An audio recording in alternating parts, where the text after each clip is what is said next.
पर शामिल कंदासीं जाम शोरो खां जिते मेहरान यूनिवर्सिटी के शागिर्दनि जो कॉन्वोकेशन मुलतवी थियण खिलाफ़ शागिर्दनि एहतजाज कयो आहे। इन हवाले सां वधीक तफ़सील मालूम कंदासीं। असां सां लाइन ते मौजूद आहे जाम शोरो खां KTN न्यूज़ रिपोर्टर अज़ीम बारिजो। जी अज़ीम, छा तफ़सील आहिनि?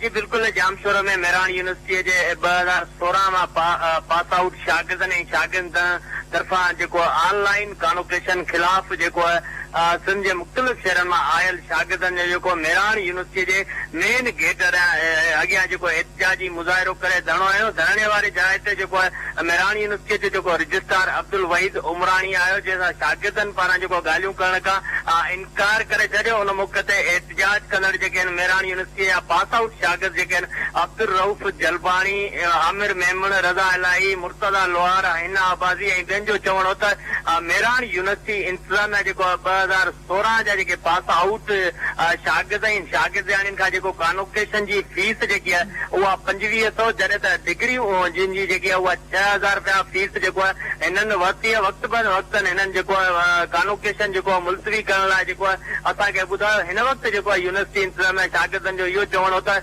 मेहरान यूनिवर्सिटी जेको वाइस चांसलर आहे जेको डॉक्टर असलम उकेली पारां जेको शागिर्दनि खे चयो त तव्हांखे ऑनलाइन जेको डिग्रियूं ऐं कॉन्वोकेशन थींदो, मगर हिन वक़्तु जेको शागिर्दनि जेको मेहरान यूनिवर्सिटी जो जेको vice chancellor doctor Aslam Ukeli registrar जेको उन्हनि जे खिलाफ़ सख़्त नारेबाज़ी करे मुख्य गेट आॾो एहतजाज कयो। उन्हनि चयो त मेहरान यूनिवर्सिटी जो जेको कॉन्वोकेशन जेको मुलतवी उन्हनि कयो आहे त उहो जेको फिज़िकल वरितो वञे, छो त असां खां हिननि फीस वरिती। उन बावजूद भी जेको यूनिवर्सिटी इंतज़ामिया चवे थी त तव्हांजो जेको ऑनलाइन जेको कॉन्वोकेशन थींदो। हिननि चयो त अहिड़ी सूरत हाल में जेको हथ ठोकिया जेके मेहरान यूनिवर्सिटी इंतज़ामिया जेको कोरोना वबा जो जेको जवाज़ ॼाणाए जेको मुलतवी कयो आहे। हिननि चयो त कंहिं बि सूरत में असीं ईअं करण न ॾींदा। हिननि चयो असांजो जेको फिज़िकल जेको कॉन्वोकेशन करायो, बल्कि हिन वक़्तु ताईं जेको कंहिं बि शागिर्दनि सां यूनिवर्सिटी इंतज़ामिया ॻाल्हियूं न कयो, जंहिं करे शागिर्द जेको पुरमन एहतजाज करे जेको एहतजाज ख़त्म कयो। जी